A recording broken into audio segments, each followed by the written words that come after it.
मेरे प्यारे बच्चों, आज हम अपने जो 8th क्लास का सेकंड चैप्टर है माइक्रो ऑर्गेनिज्म, उसका हम सेकंड पार्ट कर रहे हैं। ठीक है, फर्स्ट पार्ट हम कर चुके हैं।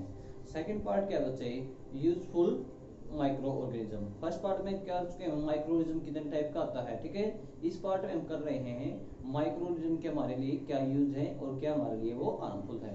यूजफुल हम फर्स्ट पार्ट में करेंगे अभी सीखे में यूजफुल माइक्रो ऑर्गेनिज्म।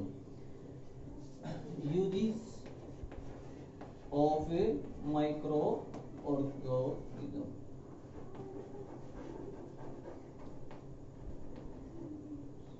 देखो बच्चे, माइक्रो ऑर्गेनिज्म हमारे लिए क्या है बच्चे, बहुत ज्यादा यूजफुल है। ठीक है, जैसे हमारे दही बनाने में हमने पढ़ा था बच्चे, एक लैक्टोबैसिलस बैक्टीरिया होता है जो मिल्क को किस में कन्वर्ट कर देता है, कर्ड में कन्वर्ट कर देता है।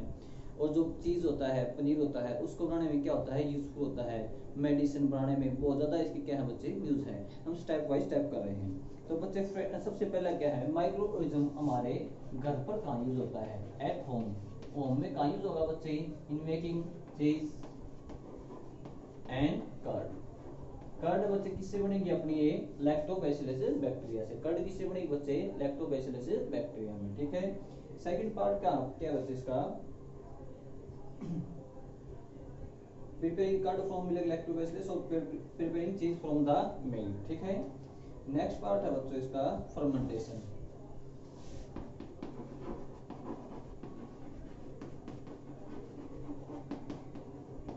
फर्मेंटेशन क्या होता है, एक प्रोसेस होता है बच्चों फर्मेंटेशन में, जिसमें हम क्या करते हैं, शुगर होता है, शुगर को हम स्टोर करते हैं एक एनारोबिक एक ऐसी जगह पे जहाँ पे ऑक्सीजन की अब्सेंस है, मतलब ऑक्सीजन वहाँ पे प्रेजेंस नहीं है, तो वहाँ पे एनारोबिक रिएक्शंस होगी। उन एनारोबिक रिएक्शंस में क्या होगा, जो शुगर है वो किसमें कन्वर्ट हो जाएगा, आपका अल्कोहल में कन्वर्टेड हो जाएगा। ठीक है, तो बच्चे वहाँ पे क्या होगा, एनारोबिक बैक्टीरिया होते हैं जो ऑक्सीजन की अब्सेंस में क्या करते हैं, सांस लेते हैं। तो बैक्टीरिया क्या होंगे आपके, माइक्रो ऑर्गेनिज्म।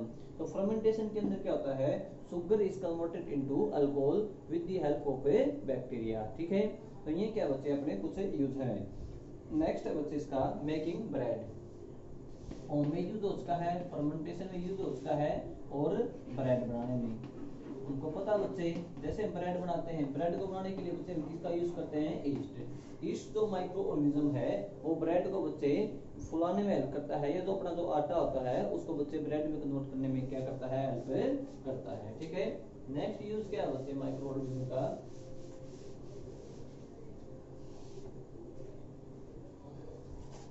देखो बच्चे ये तो क्या यूज थे अपने घरेलू यूज थे, यूज आप लोग अपने घरों में किए जाते हैं या हम खाने पीने चीजों यूज करते हैं। नेक्स्ट है बच्चे इसका industrial use. Industrial use of A micro organism. देखो बच्चे जैसे फर्मेंटेशन है, फर्मेंटेशन में क्या बनाया बच्चे, हमने अल्कोहल बनाया। उस अल्कोहल को बच्चे मेडिकल भी यूज कर सकते हैं या इंडस्ट्री लेवल पे भी यूज कर सकते हैं। तो इंडस्ट्री लेवल में कहाँ यूज हो जाएगा, फर्मेंटेशन में यूज हो सकता है। ब्रेड को बच्चे हम होम में यूज कर सकते हैं और इंडस्ट्री में भी यूज कर सकते हैं। ठीक है, नेक्स्ट क्या बच्चे इसका, जैसे पोटैटो सीरियल्स हैं, ये सभी बनाने में क्या करते हैं बच्चे, अपने हेल्प करते हैं। Micro organism as a food and supplement. जो माइक्रो ऑर्गेनिज्म होता है बच्चे अपना फूड सप्लीमेंट में भी क्या होता है, अपना यूज होता है। फूड सप्लीमेंट का मतलब क्या बच्चे, मतलब खाने की चीजों में भी यूज होता है। देखो बच्चे अपना क्या था, एल्गी एंड फंगी था। अलगी एंड फंगी जैसे हमने पढ़ा था, टाइप ऑफ माइक्रो ऑर्गेनिज्म में 5 टाइप्स थे। अलगी और फंगी को बच्चे जो अपने एक्वेटिक एनिमल्स होते हैं उसको अलगी को खाने में क्या करते हैं, कंज्यूम करते हैं। और फंगी जैसे बड़ा मशरूम होता है उसको भी खाने में यूज करते हैं। ठीक है, तो फूड सप्लीमेंट्स में क्या बच्चे, अलगी और फंगी का क्या होता है, यूज होता है। ठीक है, नेक्स्ट क्या बच्चे इसका सबसे इंपॉर्टेंट है medical use of micro organism. Medical use का मतलब क्या हुई, मतलब माइक्रो ऑर्गेनिज्म का मेडिकल में कहाँ पे यूज होता है। देखो बच्चे मेडिकल का जितनी भी अपनी मोस्टली जो अपने डिजीज होते हैं किससे को हुए बच्चे, वायरस से हो रहे हैं, ये बैक्टीरिया से हो रहे हैं। तो जो वायरस है, जो बैक्टीरिया है, नेचुरली जो अपने अकर हो रहा है, तो बच्चे उसको नेचुरली मतलब किसी न किसी तरीके से उसको ट्रीट कर सकते हैं। ठीक है, तो मेडिकल यूज क्या बच्चे, वैक्सीन और एंटीबायोटिक्स को हम डेवलप करके उन बैक्टीरिया को या उनको वायरस को हम क्या कर सकते हैं, क्योर कर सकते हैं। ठीक है, तो मेडिकल में कहाँ पे बच्चे अपना वैक्सीन एंड एंटीबायोटिक्स को डेवलप करने में क्या करते हैं बच्चे, माइक्रो ऑर्गेनिज्म का यूज करते हैं। एंटीबायोटिक्स क्या होते हैं बच्चे, जैसे अपना कोई लिविंग ऑर्गेनिज्म है, कोई लिविंग ऑर्गेनिज्म है, ठीक है, यह लिविंग ऑर्गेनिज्म किसी दूसरे लिविंग ऑर्गेनिज्म को ग्रोथ नहीं करने देता है, ठीक है। तो बच्चे सबसे पहले क्या था, पेनिसिलिन जो डिस्कवरी की गई थी वो ऐसी की गई थी, एक बैक्टीरिया था बच्चे, ये जो बैक्टीरिया है ग्रीन मोल्ड के, ये बैक्टीरिया बच्चे ग्रीन मोल्ड के आसपास क्या होता बच्चे, जर्मिनेट नहीं हो सकता था, ठीक है। तो साइंटिस्ट ने क्या किया बच्चे, ये स्टडी किया, ये जो बैक्टीरिया है जो ग्रीन मोल्ड के आसपास जर्मिनेट नहीं हो पाता, तो बच्चे उसने ग्रीन मोल्ड को ही इसके क्योर में ही क्या कर दिया, इसको यूज करना स्टार्ट कर दिया। मतलब वहां से सबसे पहले जो एंटीबायोटिक्स डेवलप की गई थी वो पेनिसिलिन थी, वो पेनिसिलिन बच्चे इसी तरीके से डिस्कवर की गई थी, ठीक है। नेक्स्ट बच्चे इसका use of micro organism in agriculture. Agriculture में कहाँ यूज होगा बच्चे इसका, नाइट्रोजन फिक्सिंग बैक्टीरिया। एग्रीकल्चर में कहाँ यूज, इसका नाइट्रोजन फिक्सिंग बैक्टीरिया होता है। नाइट्रोजन हमारे एनवायरनमेंट के अंदर कैसे बच्चे, गैस के फॉर्म में है, ठीक है। उस गैस फॉर्म के नाइट्रोजन को सोल्यूबल फॉर्म में कन्वर्ट किया जाता है, किसकी सहायता से, एक बैक्टीरिया की सहायता से। और बैक्टीरिया कौन सा बच्चे, आपका राइजोबियम बैक्टीरिया। राइजोबियम बैक्टीरिया ही बच्चे क्या करता है, हेल्प करता है गैसियस नाइट्रोजन को सोल्यूबल नाइट्रोजन में कन्वर्ट करने में। और ये कहाँ पे प्रेजेंट होते हैं, लिग्यूमिनस प्लांट होते हैं ना, जो फलीदार पौधे होते हैं उनकी रूट्स के अंदर प्रेजेंट होते हैं लेग्यूमिनस बैक्टीरिया। ये सिम्बियोटिक रिलेशनशिप शो करते हैं, ठीक है। और इन्वायरमेंट में कैसे हेल्प करते हैं बच्चे, माइक्रोऑर्गेनिज्म। माइक्रो ऑर्गेनिज्म क्या होते हैं, आपके बैक्टीरिया होते हैं, डिकम्पोजर होते हैं। डिकम्पोजर क्या होगा बच्चे, जो किसी भी चीज को डिकम्पोज कर देंगे, मिट्टी के अंदर मिला देंगे। तो बच्चे जो भी कोई एनिमल है आपका डेड हो जाता है, तो उसके जो रिमेन्स होते हैं ना, उसको डिकम्पोज करने में क्या करते हैं, हेल्प करते हैं। तो माइक्रो ऑर्गेनिज्म क्या बच्चे, आपके इन्वायरमेंट को साफ रखने में भी सहायता करते हैं, ठीक है। नेक्स्ट क्या बच्चे इसका, माइक्रो ऑर्गेनिज्म का जो सीवेज होता है उसको कैसे ट्रीट करते हैं। सीवेज के अंदर बच्चे आपको स्लज होगा, जो सॉलिड वेस्ट होगा, उसको बच्चे क्या करते हैं, ये डिकम्पोज करने में भी हेल्प करते हैं एक तरीके से। उस सीवेज स्लज को बच्चे ये बायोगैस के अंदर या आपका मैन्यूर के अंदर कन्वर्ट कर देते हैं, ठीक है। अब देखो बच्चे, harmful effects of bacteria. Harmful effects क्या बच्चे, बैक्टीरिया के अपने माइक्रो ऑर्गेनिज्म के। जो माइक्रो ऑर्गेनिज्म है कैसे बच्चे हमारे लिए नुकसानदायक हैं। बहुत सारी जो बीमारियां हैं अपनी, जितनी मोस्टली बीमारियां हैं माइक्रो ऑर्गेनिज्म के कारण ही होती हैं, ठीक है बच्चों। अब देखो बच्चे, डिजीज कौन कौन से बच्चे,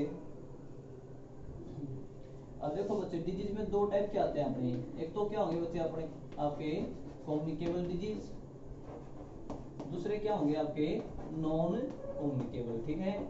कम्युनिकेबल क्या होंगे बच्चे, which are spread by one person to another person through air या some another media। मतलब किसी एयर के द्वारा या किसी और माध्यम के द्वारा एक इन्फेक्टेड पर्सन से हेल्दी पर्सन के अंदर ट्रांसफर हो जाएंगे, उनको क्या बोलेंगे बच्चे, हमें कम्युनिकेबल डिजीज बोलेंगे।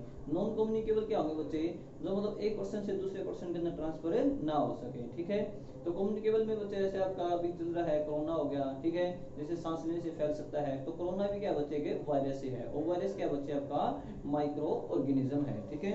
नॉन कम्युनिकेबल में क्या होंगे बच्चे आपका, जैसे आपकी बॉडी के अंदर कोई माल फंक्शनिंग हो जाती है, मतलब किसी हार्मोन्स की अनबैलेंस होने के कारण कुछ न कुछ डिजीज हो जाते हैं, ठीक है बच्चे। अब नेक्स्ट क्या भैया अपना मलेरिया, डेंगू, ये दोनों क्या बच्चे आपके एक डिजीज हैं जो मॉस्किटो के कारण होते हैं। एनाफिज मॉस्किटो था जो बाइट कर लेता है, ठीक है।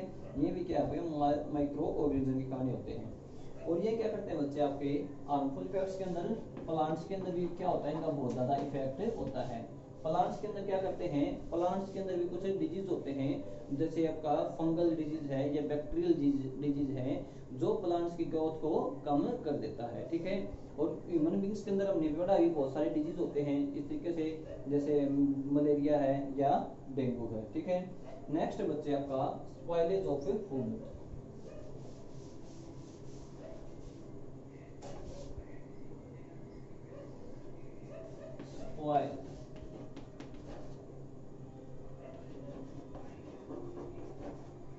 जो फूड होता है बच्चे, फूड को यदि हम लंबे समय तक अपने कहीं पे प्रिजर्व करके रखते हैं, मतलब इकट्ठा रखते हैं, तो कुछ समय बाद क्या होगा बच्चे, अपना खाना वो खराब होना स्टार्ट हो जाता है। वो किसके कारण होता है बच्चे, किसके कारण से होता है, वो माइक्रो ऑर्गेनिज्म होते हैं, जो बैक्टीरिया होते हैं, उसको क्या खराब करना स्टार्ट कर देते हैं, ठीक है। तो उनको हमें प्रिजर्व करना है, उनको बचाना है, तो हमारी अलग अलग टैक्टिक्स हैं जिसको हम कैसे बचा सकते हैं। तो सबसे पहले क्या बचे आपका, टू प्रिजर्व फूड, खाने को प्रिजर्व करना है। सबसे पहले क्या बचे आपका, बॉइलिंग, मतलब कोई भी चीज अपना खाना है उसको बेटा, जैसे दूध है, दूध को हम बॉयल करके रखेंगे, उसको गर्म करेंगे तो उसके क्या होगा, कुछ बैक्टीरिया हैं वो क्या हो जाएंगे बच्चे, उसके रिमूव हो जाएंगे या डेड हो जाएंगे। नेक्स्ट क्या है अपना, डिहाइड्रेशन ऑफ फूड। डिहाइड्रेशन का मतलब क्या बच्चे आपका,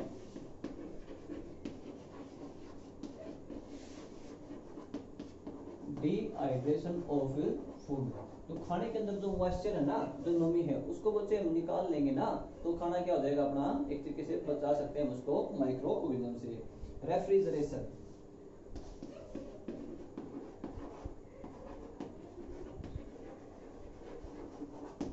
फूड को हम स्टोर करते हैं फ्रीज के अंदर या लो टेम्परेचर पे, जहां पे माइक्रो ऑर्गेनिज्म डेवलप न हो पाए। नेक्स्ट है भैया आपका कैनिंग।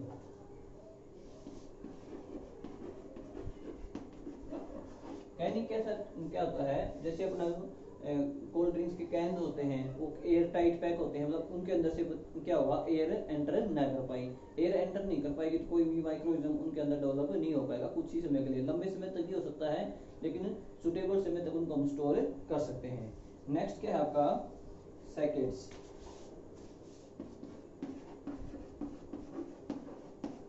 सैकेट्स के अंदर क्या है बच्चे, देखो जो हमारे पैकिंग्स होते हैं, लेज या कुरकुरे कुछ भी होगा, उनके अंदर हम तो नाइट्रोजन गैस ऐड कर देते हैं, ठीक है।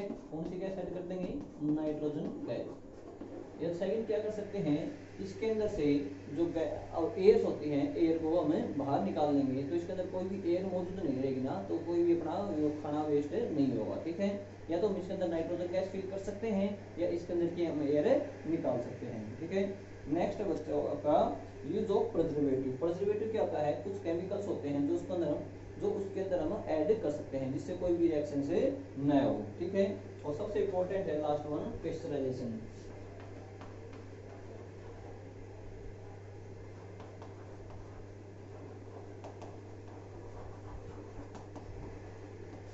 पेस्चराइजेशन क्या होता है, जब हम किसी लिक्विड को हाई टेम्परेचर पे बॉयल करते हैं और एट ए टाइम इंस्टेंटली इसको क्या करते हैं, हम चिल्ड कर देते हैं, मतलब ठंडा कर देते हैं। Boiling of liquid at A high temperature and chilled the liquid at a very low temperature, ठीक है। तो गर्म करेंगे और एकदम से उसको ठंडा करेंगे, तो गर्म करने के कारण क्या होगा, जो बैक्टीरिया गर्मी सहन नहीं कर सकते वो डेड हो जाएंगे, और फिर उसको ठंडा करेंगे तो बैक्टीरिया जो ठंड सहन नहीं कर सकते वो भी क्या हो जाएंगे बच्चों, आपके डेड हो जाएंगे।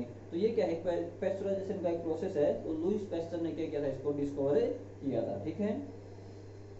तो इस तरीके से क्या है, हम अपने खाने को बचा सकते हैं, ठीक है।